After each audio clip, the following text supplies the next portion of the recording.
শরীয়তপুরে স্বামীকে হত্যার পর দেহ খণ্ডিত করে বিভিন্ন স্থানে ফেলে এবং মাংস ফ্রিজে লুকানোর চেষ্টা করতে গিয়ে পুলিশের হাতে আটক হয়েছেন এক গৃহবধূ।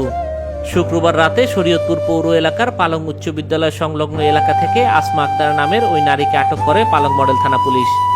পুলিশ জানায়, পারিবারিক কলহের জেরে গত মঙ্গলবার রাতে সদর উপজেলার চন্দ্রপুর এলাকায় স্বামী স্ত্রীর মধ্যে হাতাহাতির ঘটনা ঘটে। এক পর্যায়ে আসমা আক্তার পাশে থাকা একটি লোহার টুকরা দিয়ে তার স্বামী জিয়া সর্দারের মাথায় আঘাত করেন। এতে ঘটনাস্থলে নিহত হন জিয়া সর্দার। ঘটনার পরপরই আসমা আক্তার মরদেহ গোপন করার উদ্দেশ্যে নৃশংসভাবে স্বামীর দেহ খণ্ডিত করেন।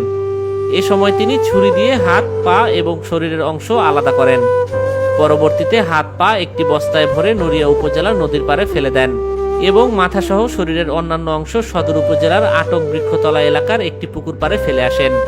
সবশেষ দেহের মাংস আলাদা করে আরেকটি বস্তায় ভরে তা পালং উচ্চ বিদ্যালয় সংলগ্ন একটি বাড়ির ফ্রিজে রাখার চেষ্টা করেন তিনি। এ সময় বাড়ির লোকজনের সন্দেহ হলে তারা জাতীয় জরুরি সেবা নম্বর 999-এ কল করেন। পরে খবর পেয়ে পুলিশ ঘটনাস্থলে পৌঁছে আসমা আক্তারকে আটক করেন। পরে তার দেওয়া তথ্যের ভিত্তিতে আটক বৃক্ষতলা এলাকার একটি পুকুর পাড় থেকে বস্তাবন্দি মরদেহের বাকি অংশ উদ্ধার করা হয়। এর আগে বিকেলে নড়িয়া উপজেলার মুলফতগঞ্জ এলাকার নদীর পাড় থেকে দুটি হাত ও দুটি পা উদ্ধার করে পুলিশ। প্রাথমিক জিজ্ঞাসাবাদে আসমা আক্তার স্বামীকে হত্যার কথা স্বীকার করেছেন।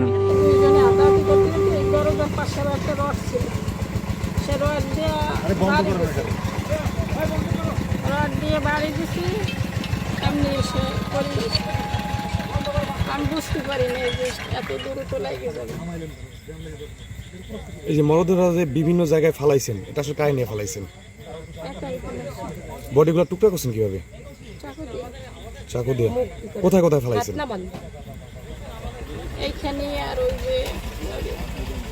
নদীর পাড়ে। এই ঘটনা